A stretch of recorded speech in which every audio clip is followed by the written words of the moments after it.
Deus. Por que motivo evitam os seres humanos tão receosamente esta palavra, que, no entanto, lhes devia ser mais familiar do que tudo mais? Será veneração? Não. Estais confusos porque nunca a tal respeito, quer nas escolas, quer nas igrejas, ministraram-vos informações claras, satisfazendo vosso impulso interior pela verdade.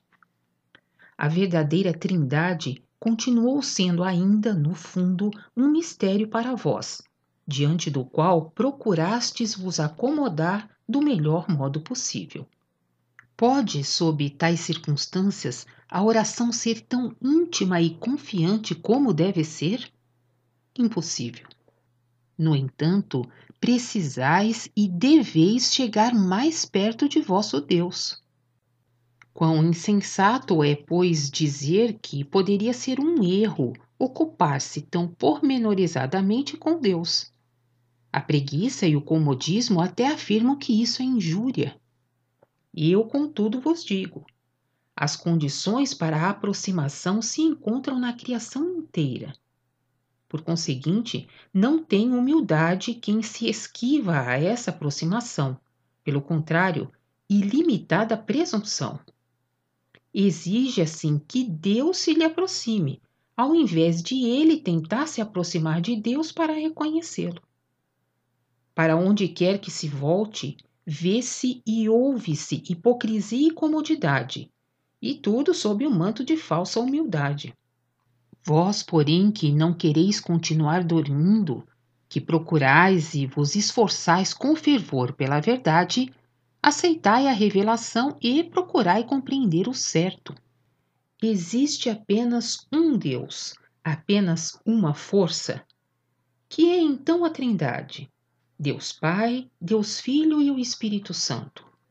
Quando a própria humanidade fechou para si o paraíso, pela razão de não se deixar guiar mais pela intuição, que é espiritual e, portanto, também próxima a Deus, mas arbitrariamente cultivou em excesso o raciocínio terreno e a ele se submeteu, tornando-se com isso escrava do seu próprio instrumento que lhe fora dado para a utilização, ela se distanciou muito naturalmente mais e mais de Deus.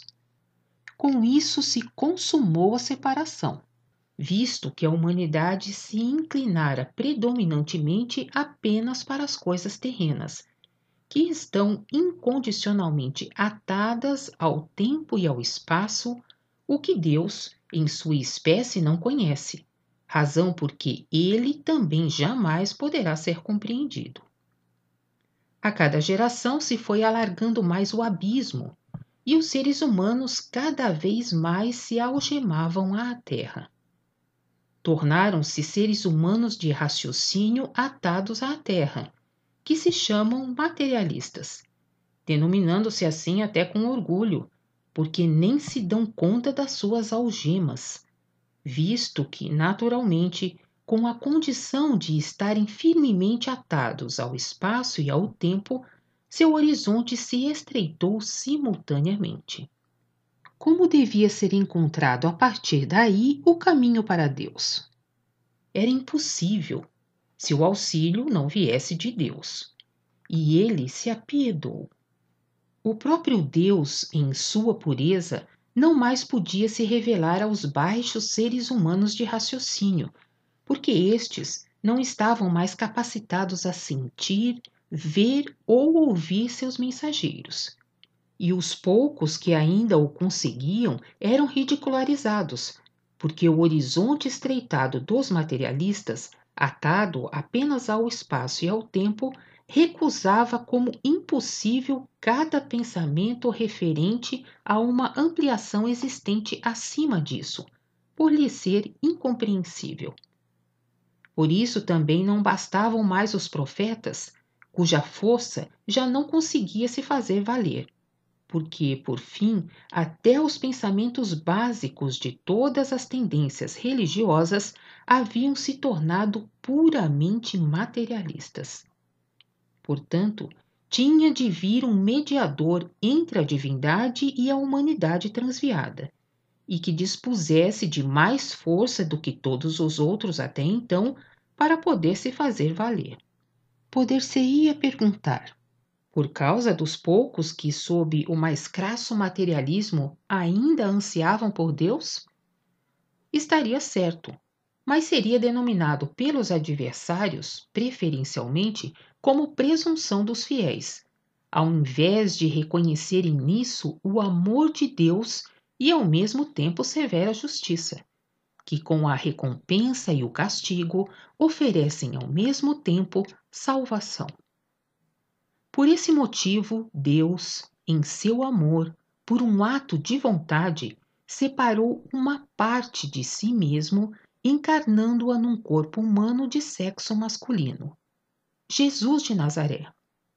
Daí por diante, o Verbo feito carne, o amor de Deus encarnado, o Filho de Deus. Um processo de irradiação que ainda será esclarecido. A parte assim separada, mas apesar disso ainda intimamente ligada, tornou-se através disso pessoal. Continuou pessoal mesmo depois de despida do corpo terreno, quando tornou a se unir a Deus Pai. Deus Pai e Deus Filho são, portanto, dois e na realidade apenas um. E o Espírito Santo? Em relação a ele, Cristo disse que pecados contra Deus Pai e Deus Filho poderiam ser perdoados, nunca, porém, os pecados contra o Espírito Santo. É então o Espírito Santo mais elevado ou algo mais do que Deus Pai e Deus Filho?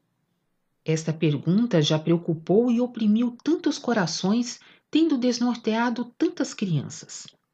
O Espírito Santo é a vontade de Deus Pai, o Espírito da verdade que, apartado dele, atua separadamente em toda a criação e que, apesar disso, na qualidade de filho, como também o amor, ainda permaneceu estreitamente ligado com ele, um só com ele. As leis férreas da criação, que atravessam todo o universo como uma rede de nervos, ocasionando a absoluta reciprocidade, o destino do ser humano ou seu karma, são do Espírito Santo, ou mais explicitamente, de seu atuar. Por isso disse o Salvador que ninguém se atreveria a pecar contra o Espírito Santo impunemente, porque, segundo a inexorável e inalterável reciprocidade, a retribuição retorna ao autor, ao ponto de partida, seja coisa boa ou má. Assim como Jesus, Filho de Deus, é do Pai, do mesmo modo o é o Espírito Santo. Ambos, por conseguinte, partes dele mesmo, pertencendo-lhe inteiramente de modo inseparável. Assim como os braços de um corpo que realizam movimentos independentes e todavia lhe pertencem quando o corpo é completo, mas que também só podem realizar movimentos independentes em ligação com o todo. Assim é Deus Pai em sua onipotência e sabedoria, tendo à direita como uma parte sua Deus Filho, o amor, e à esquerda Deus, o Espírito Santo, a justiça. Ambos saídos de Deus Pai e pertencendo a Ele num conjunto uno. Esta é a trindade do Deus Uno. Antes da criação, Deus era um. Durante a criação, separou Ele uma parte de sua vontade para que atuasse autonomamente na criação, tornando-se assim dual. Quando se tornou necessário remeter um mediador à humanidade transviada, por ser impossível uma ligação direta entre a pureza de Deus e a humanidade que se acorrentara por si, separou ele, movido de amor, uma parte de si mesmo para a aproximação temporária aos seres humanos, a fim de novamente poder se tornar compreensível à humanidade. E com o nascimento de Cristo, tornou-se triplo. O que são Deus Pai e Deus Filho, muitos já sabiam, mas do Espírito Santo permaneceu uma noção confusa. Ele é a justiça atuante, cujas leis eternas, inamovíveis e incorruptas perpulsam o universo, e que até agora só foram denominadas vagamente destino, karma, a vontade de Deus.